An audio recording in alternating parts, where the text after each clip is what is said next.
Hello students, welcome to my channel. तो आज की वीडियो में मैं आपके बीए थर्ड सेमेस्टर हिंदी गद्य के कुछ इम्पॉर्टेंट क्वेश्चंस बताने वाली हूँ।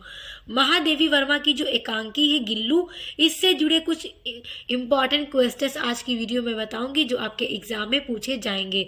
और देखिए, जिनका एग्जाम ऑब्जेक्टिव टाइप होता है वो स्टूडेंट्स, या फिर जिनका सब्जेक्टिव होता है वो स्टूडेंट्स, दोनों के लिए यह वीडियो हेल्पफुल होगी। क्योंकि जिनका ऑब्जेक्टिव होता है वो सारी चीज़ों को पढ़े रहेंगे, तभी वो ऑब्जेक्टिव में लगा पाएंगे। डीपली पढ़े रहेंगे तभी कर पाएंगे। तो आप ये सारे क्वेश्चंस जो आज की वीडियो में बताऊंगी, अगर आप उनको पढ़ लेंगे तो फिर एग्जाम में आपका कोई भी एमसीक्यू आएगा, आप इजीली उसको सॉल्व कर लेंगे, टिक लगा लेंगे सही आंसर पे। और जिनका सब्जेक्टिव होता है तो उनके लिए भी वीडियो हेल्पफुल है, क्योंकि पूरा क्वेश्चन आंसर आज की वीडियो में मैं बताने वाली हूँ। और देखिए, इससे पहले वाली वीडियो में मैंने डॉक्टर राम कुमार वर्मा की जो एकांकी है आपके सिलेबस में दीपदान, उसमें पन्नाधाय का चरित्र चित्रण करा दिया। और दीपदान एकांकी का जो मुख्य उद्देश्य है वो वाला क्वेश्चन भी मैंने करवा दिया है, तो आप इससे पहले वाली वीडियो को देख लीजिएगा। देखिए, पहला प्रश्न है कि लेखिका ने कौवे को समादरित, अनादरित, अति सम्मानित क्यों कहा है। अब लेखिका महादेवी वर्मा ने इस पाठ में कौवे को समादरित भी कहा है, अनादरित भी कहा है, जिसका सम्मान भी किया जाता है, उसका सम्मान नहीं भी किया जाता है। तो क्यों ऐसा है?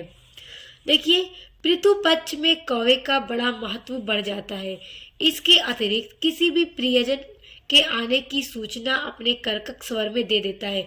जैसे आप लोग भी ऐसा कहते होंगे कि अगर छत पे आकर कौवा बैठकर काव काव बोलता है तो आप लोग कहते होंगे लगता है आज घर पर कोई मेहमान आने वाला है। तो इस वजह से लेखिका ने कौवे को मतलब समादरित किया है, कि ये वजह है कि वो अपने स्वर में ये बता देता है कि आज कोई मेहमान आएगा। तो इस कारण इसका क्या है, सम्मान होता है।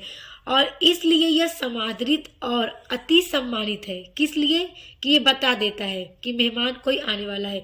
और कौवे का अनादर इसलिए किया जाता है कि काव काव करके हमारा सिर खा जाता है।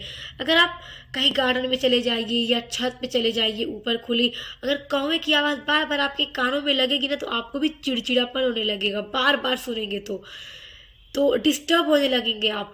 तो इसीलिए लेखिका ने इसको अनादर भी कहा है कि काव काव करके लोगों का सर खा जाता है। तो बस यही आपका छोटा सा आंसर है, एग्जाम में पूछेगा, बहुत इंपॉर्टेंट क्वेश्चन है, इसको याद कर लीजिए। अब देखिए, अगला प्रश्न है कि गिल्लू को लेखिका ने किन परिस्थितियों में प्राप्त किया।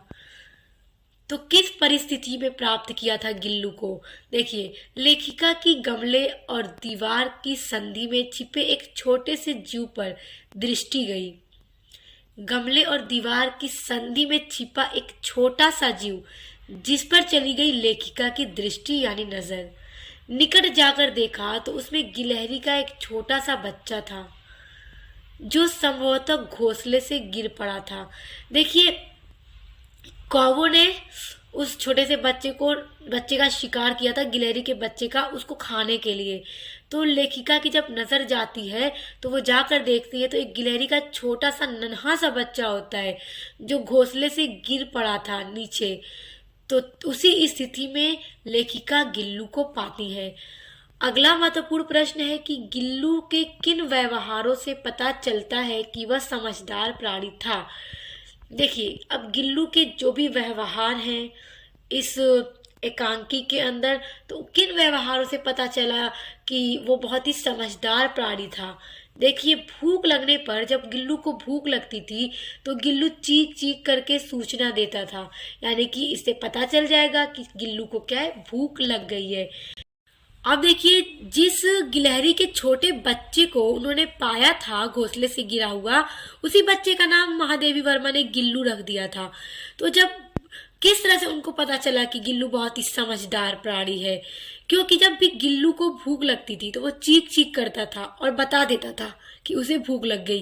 जैसे छोटे बच्चों को अगर भूख लगती है वो रोने लगते हैं, जिसे उनकी मम्मी को समझ में आ जाता है कि भूख लग गई है, ठीक उसी तरह से ये भी चीख चीख करके सूचना दे देता था। काजू और बिस्किट मिल जाने पर पंजे से पकड़कर कुतुर कुतुर कर खाता, यानी कि अगर उसे काजू या बिस्कुट दे देती थी वो, तो वो पंजे से उसको पकड़ करके कुतुर कुतुर कर मतलब तोड़ तोड़ कर खाया करता था। और काजू गिल्लू का फेवरेट था। लेखिका कहती है कि जब मैं खाने की मेज पर बैठती, महादेवी वर्मा ये सारी चीजें बता रही हैं कि जब भी वो खाने की मेज पर बैठती थी खाना खाने, तो गिल्लू थाली के पास आकर बैठ जाता और गिल्लू भी वहीं उनके पास थाली के पास आकर बैठ जाता था और एक एक चावल मेरी थाली से निकाल कर खाता था। यानी कि उन्हीं के साथ उन्हीं की थाली से एक एक चावल उठा उठा कर वो भी खाया करता था। गर्मी के मौसम में गर्मी से बचने के लिए कमरे में रखी मेरी सुराही पर लेट जाता। इससे यह मालूम होता है कि गिल्लू एक समझदार प्राणी था। यानी कि गिल्लू की ये सारी जो हरकतें थी, जो व्यवहार थे, उनको देखकर लेखिका को पता चल गया था कि गिल्लू सच में बहुत ही समझदार है, क्योंकि उसे पता है कि किस तरह से रहना चाहिए, कब कैसे क्या करना चाहिए, सारी चीजों के बारे में गिल्लू को पता था। अब देखिए अगला जो प्रश्न है, बड़े ध्यान से देखिएगा, बहुत इंपॉर्टेंट है, एग्जाम में पूछता है।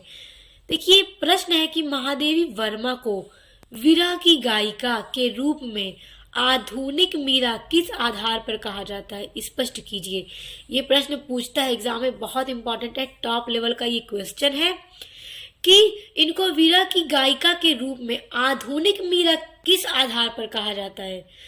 तो देखिए रहस्यवाद एवं प्रकृतिवाद पर आधारित इनका छायावादी साहित्य हिंदी साहित्य की अमूल विरासत के रूप में स्वीकार किया जाता है।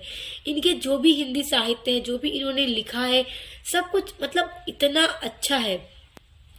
तो देखिए विरह की गायिका के रूप में महादेवी जी को आधुनिक मीरा कहा जाता है। महादेवी जी के कुशल संपादन में परिणाम स्वरूप ही चांद पत्रिका नारी जगत की सर्वश्रेष्ठ पत्रिका बन सकी।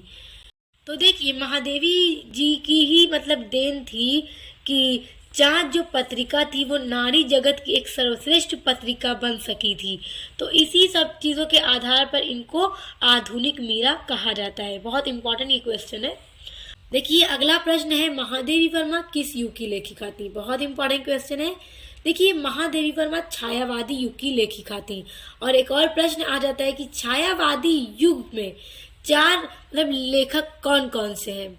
बहुत ही इंपॉर्टेंट क्वेश्चन है, तो मैं आपको बता देती हूँ, क्योंकि अगर एग्जाम में पूछ दे तो आप लिख लीजिएगा। देखिए पहली महादेवी वर्मा है छायावादी युग की, उसके अलावा दूसरे जयशंकर प्रसाद, तीसरे सूर्यकांत त्रिपाठी निराला और चौथा सुमित्रा नंदन पंत।